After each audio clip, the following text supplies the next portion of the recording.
नमस्कार। चलिए आज एक ऐसी कहानी सुनते हैं रामू नाम के एक किसान की। ये कहानी है उसके कभी ना टूटने वाले हौसले और मेहनत की। लेकिन कहानी शुरू करने से पहले एक सवाल। क्या सच में गरीबी एक कमजोरी है?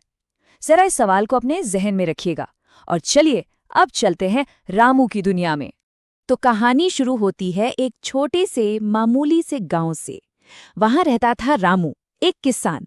देखिए, उसके पास जमीन और संसाधन ये सब चीजें भले ही कम थीं, लेकिन उसके दिल में जो हिम्मत थी ना और जो सपने थे, उनका कोई अंत नहीं था। तो आइए रामू के हालत को थोड़ा और करीब से समझते हैं। वो एक गरीब किसान था। उसके पास जमीन का बस एक छोटा सा टुकड़ा था।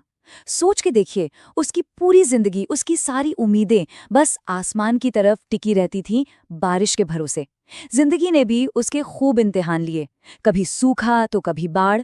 लेकिन रामू का हौसला, वो बिल्कुल एक चट्टान की तरह मजबूत खड़ा रहा। जरा तसव्वुर कीजिए, उसके पास था क्या? एक टूटा हुआ हल, एक पुरानी सी बैलगाड़ी और पहनने को फटे पुराने कपड़े। मतलब बाहर से देखें तो लगेगा कि सब कुछ बिखरा हुआ है, लेकिन उसके अंदर उसका दिल वो मेहनत और ईमानदारी से बिल्कुल हीरे की तरह चमक रहा था। और फिर कहानी में आता है कि एक बहुत बड़ा मोड़। संकट की घड़ी आ जाती है। गांव में एक ऐसा भयंकर सूखा पड़ता है जो पूरे गांव के सब्र का, उनकी हिम्मत का इम्तिहान लेता है। तो हुआ ये कि एक साल मानो आसमान ने मुंह ही मोड़ लिया हो। गांव में इतना जबरदस्त सूखा पड़ा कि जमीन में दरारें पड़ गईं और सारी की सारी फसलें जलकर राख हो गईं। चारों तरफ बस निराशा और मायूसी ही मायूसी थी। अब ऐसी मुश्किल घड़ी में लोगों के सामने दो रास्ते थे। ज्यादातर किसानों ने क्या किया, अपने खेत छोड़े और शहर की तरफ निकल गए, रोजी रोटी की तलाश में। लेकिन रामू, उसने हार नहीं मानी। उसने फैसला किया कि वो कहीं नहीं जाएगा, बल्कि वहीं रहकर इस चुनौती का सामना करेगा। तो चलिए अब देखते हैं कि रामू ने अपने इस फैसले को, हार न मानने के इस संकल्प को आखिर पूरा कैसे किया। ये कहानी है कि कैसे एक किसान के फौलादी इरादे ने बंजर जमीन को उम्मीद के हरे भरे खेत में बदल दिया। तो रामू ने किया क्या? उसकी प्लानिंग बहुत सिंपल थी, लेकिन कमाल की। सबसे पहले वो पास के तालाब से बूंद बूंद पानी अपने कंधों पर ढोकर लाता। फिर उसने महंगे हाइब्रिड बीजों की जगह अपने देसी बीजों पर भरोसा जताया, जो उसकी मिट्टी को समझते थे। और खाद, उसके लिए उसने सिर्फ जैविक खाद का इस्तेमाल किया। देखिए, यही तो दिखाता है कि कैसे कम साधनों में भी समझदारी से बड़ा काम किया जा सकता है। तो सवाल ये है कि इस कड़ी मेहनत और इस ईमानदारी का अंजाम क्या हुआ? नतीजा क्या निकला? और जैसा कि हम आगे देखेंगे, इनाम सिर्फ एक फसल नहीं थी, बल्कि उससे कहीं कहीं ज्यादा बड़ा था। और आखिरकार उसकी लगातार दिन रात की मेहनत रंग लाई।